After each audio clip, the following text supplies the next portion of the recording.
श्रीसूक्तम्।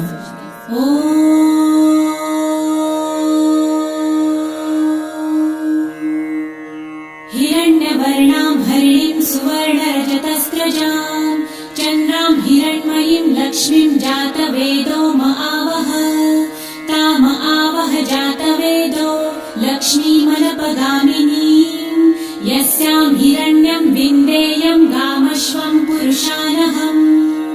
अश्वपूर्वां रथमध्यां हस्तिनादप्रबोधिनीं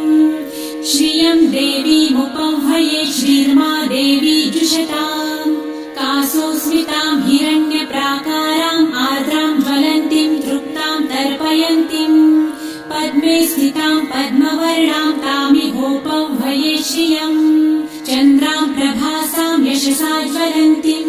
श्रियं लोके देवजुष्टामुदाराम् तां पद्मिनीं शरणमहं प्रपद्ये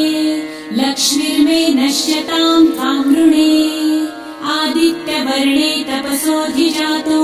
वनस्पतिस्तव वृक्षोऽथ बिल्वः तस्य फलानि तपसानुदन्तु मायान्तरायाश्च बाह्या अलक्ष्मीः उपैतु मां देवसखः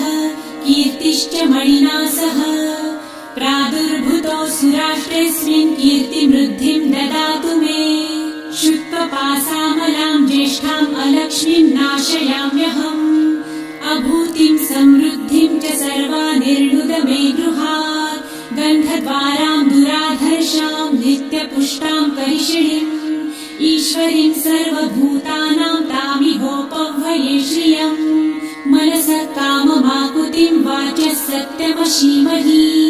पशूनां रूपमन्नस्य मयि श्रेयतां यशः कर्दमे प्रजाभूता मयि सम्भव कर्दम श्रियं वासय मे कुले मातरं पद्ममालिनीम् आपसृजन्तु सिद्धानि चित्रितवस मे गृहे निज देवीं मातरं श्रियं वासय मे कुले आर्द्रां पुष्करिणीं पुष्टिपिङ्गलां पद्ममालिनीं चन्द्रां हिरण्मयीं लक्ष्मीं जातवेदो म आवह आर्द्रां यकरिणीं यष्टिं सुवर्णां हेममालिनीं सूर्यां हिरण्मयीं लक्ष्मी जातवेदो म आवह ताम आवह जातवेदो लक्ष्मीमनपगामिनीं यस्यां हिरण्यं प्रभुतं गावो दासोऽश्वान् विन्देयं पुरुषानहम् यः शुचिः प्रयतो भूत्वा जिहुयादाजमन्वहम् सूक्तं पञ्चदशर्च च श्रीकामः सततं जपेत् पद्मानने पद्म उरु पद्माक्षी पद्मसम्भवे तन्मे भजसि पद्मक्षी येन सौख्यं लभाम्यहम्